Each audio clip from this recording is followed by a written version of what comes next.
Hey guys, I'm Matt from 2Game, and this is our first video review, really our first video ever for our channel. So welcome to our YouTube channel. Normally we do a weekly podcast on Spotify, Anchor, Apple Podcasts, anywhere you can listen to podcasts, we're there. We do a number of things. We review games, preview games. We talk about the latest news and movies and games. We talk about anime, TV shows, music. Yeah, I mean, we kind of like all over the place. But our main thing is video games. And I do that podcast with Christian Valencia. And like I said, that's weekly. We have a few episodes up. I think we're on episode number 7 right now. So go check that out and let us know what you think about that. But today we're here to discuss, I'm going to do a review in progress of Ghost of Tsushima for the PS4. It's a PS4 exclusive.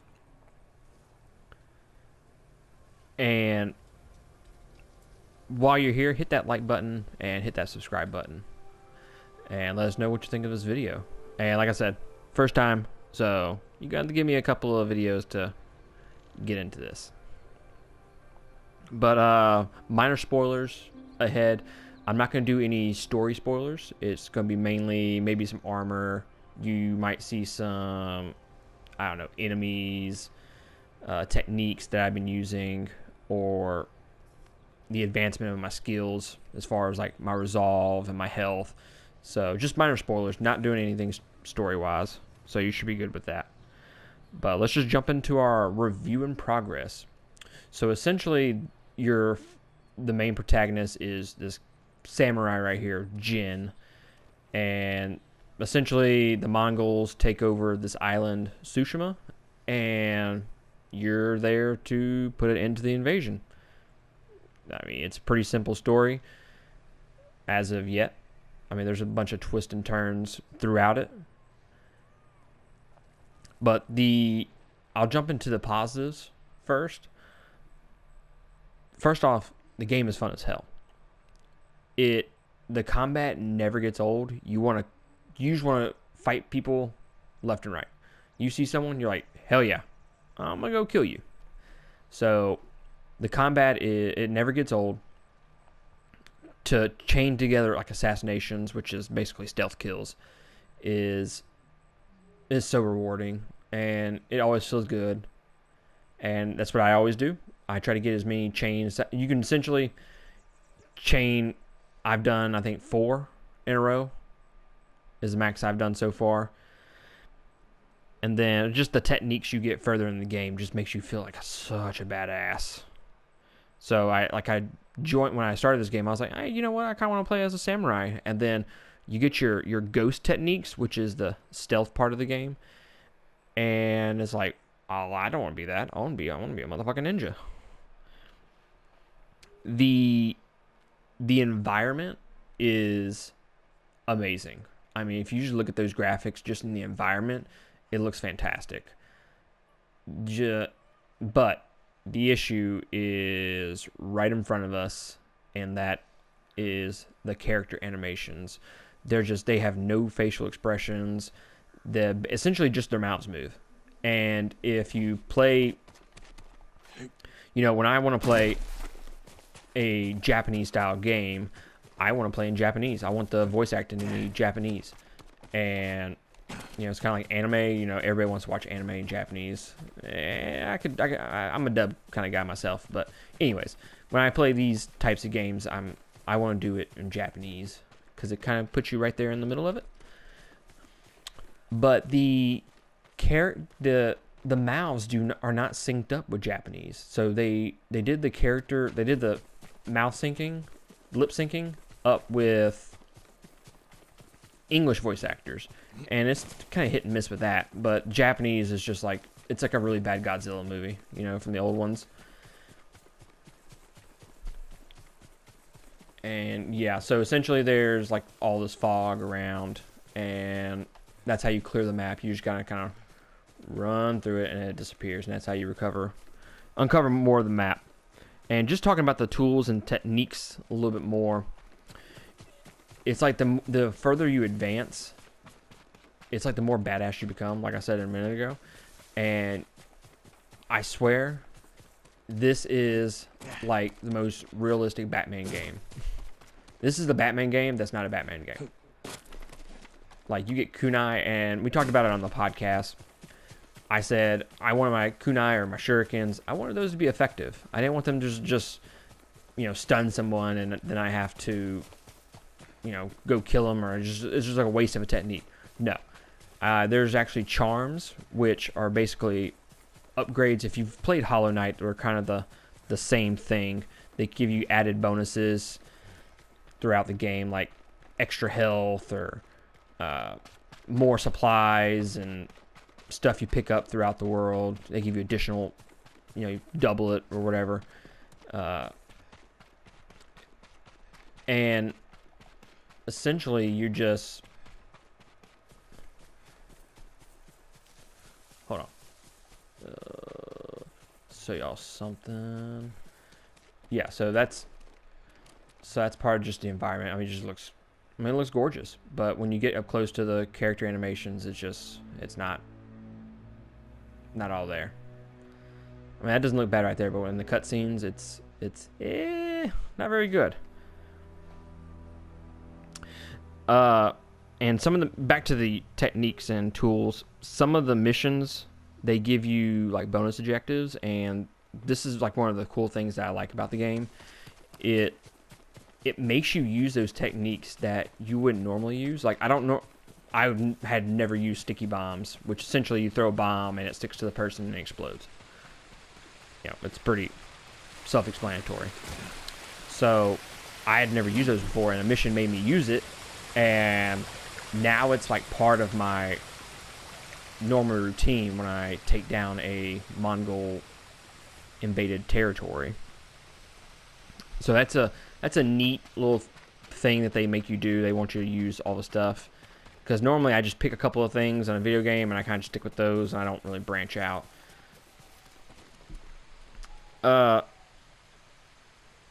And kind of moving on to the negatives. And I've already talked about some of the character animations, the models, designs. They do look like crap, especially in like the cutscenes. It's just, it's very disappointing to have a game that looks, you know, gorgeous throughout the environment, and then the characters just look bad. It looks like a game that should have come out in like 2016, 2015, something like that. And like, it does not look nearly as good as The Last of Us 2. Last of Us 2 is the best looking game on the PlayStation, hands down. So if you're looking for just amazing graphics, probably not your game. But if you're looking for a fun gameplay kind of game, then this is where you want to be. Because, I mean, here, I'll show you off some combat. And then you have stances. You have some stances. And essentially the stances are kind of like Neo, where you're like high, mid, and low.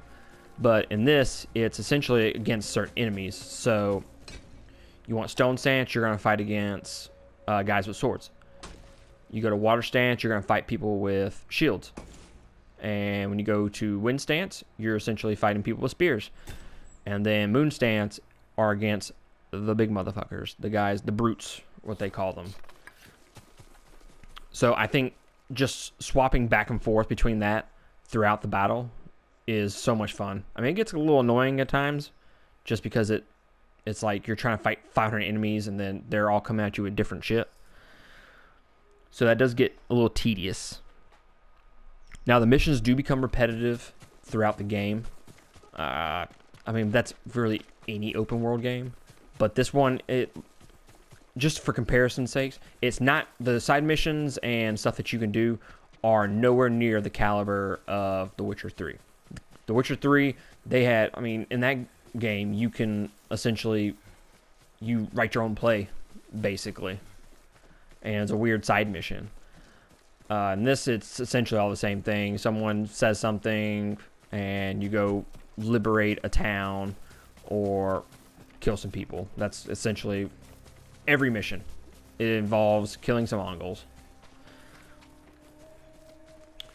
One big negative that I have on this game, it's the fact that, okay, so spoilers, you go to your gear slot and you go to your outfits, and then you have to go down here, and then you have to scroll down, pick your armor, and then you get out of that, and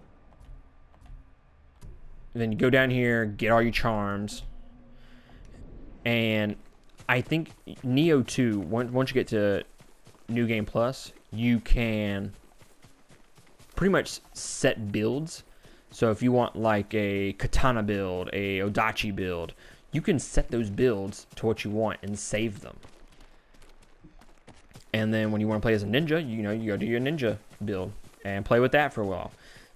So that's kind of what they're missing in this game, and it's a big oversight, I think. Like, if I want to stealth kill an entire territory, well,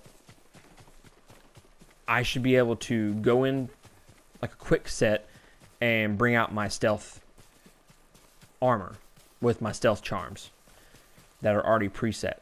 And same thing for like my defensive armor, my offensive armor, my bow armor.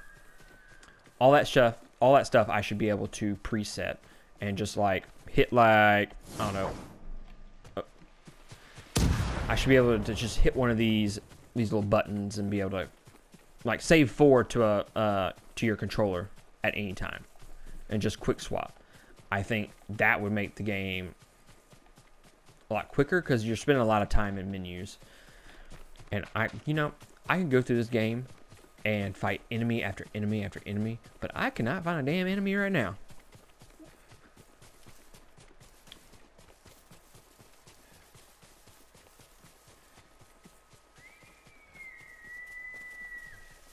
But yeah, I really wanted to show y'all some combat here. Let's see.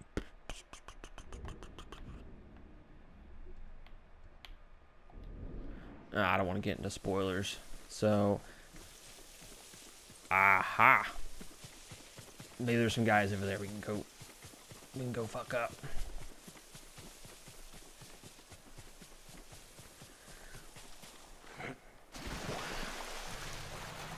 So, essentially, I give this game, as of right now, about a 7 or an 8 out of 10. Alright, let's go fuck this guy's up. And we're gonna throw some sticky bombs. And there's my stealth kill. Pick up the supplies. And boom.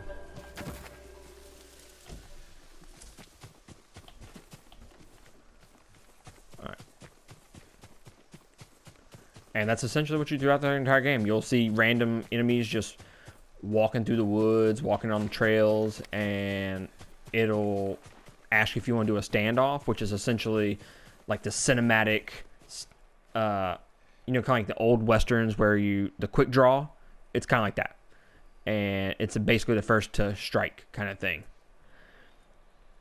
And I mean, that's essentially the game. You just go territory to territory and liberate all the enemies, kill them all, and liberate the town. So, I think that's going to conclude our first video review on the channel. Let me know what y'all think of this game. Let me know if I know this video probably isn't the best of quality as of yet, but it's our first foray into the video format realm. And over the next couple weeks, I'm going to be starting up a Let's Play series and walkthroughs of like some small games to start off with, because obviously this game is like 50 hours to beat, so it's gonna take a lot of time. But I think in my first game we're gonna do a Let's Play of is Hellblade, which in the next week or so we're gonna be releasing a new episode, and you're gonna be able to hear a spoiler review of Hellblade in that. So be on the lookout for Hellblade. Oh, that's some naked Japanese guys right there. Fair enough. So be on the lookout for that little Let's Play series that I'm gonna start up. I think that's gonna be fun, and I'll give y'all something to experience the story. But yeah, that's Ghost of Tsushima. I give it between a 7. I think a 7 out of 10 is a fair score for this game right now.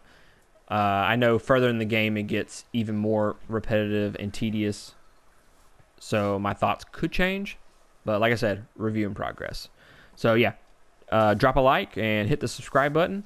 Let us know what you think of this video and how I can improve and what all y'all want to see in the future.